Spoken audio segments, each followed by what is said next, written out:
Изградбата на висококапацитетен хотел кај Лагадин ја заострува војната меѓу екологистите, жителите на селото и општина Охрид.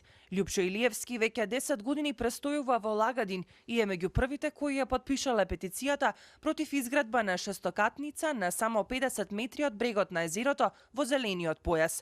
Но и покрај петицијата и жалбите на лагадинци, градежните активности веќе се започнати. Хотел со стотина соби и илјадници туристи годишно. Со ова инфраструктура што ја имаме, ќе биде неподнослива.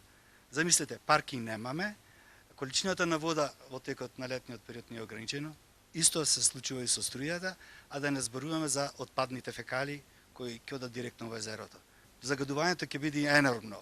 Мислам дека екологистите се навистина во право, ги поддржувам и сакаме со ова петиција барем да не слушнат. Барем градоначалникот да не слушна. Зборува тоа било политизирање, не е никакво политизирање. Ние сме 90% политични типови овде кои сакат мирен и спокоен живот.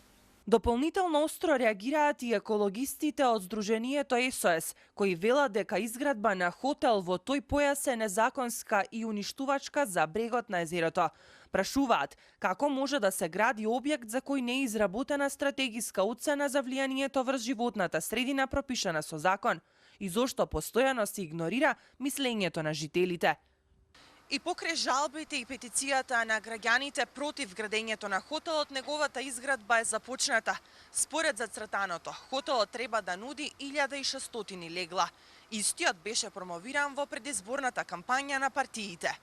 Од општина Охрид пак во писмено соопштение се бранат дека предметниот објект се гради согласно одобрение за градење издадено врз основа на комплетна проектна документација, пропишана со важичките законски прописи и одобрена од надлежни институции, вклучително и елаборат за заштита на животната средина.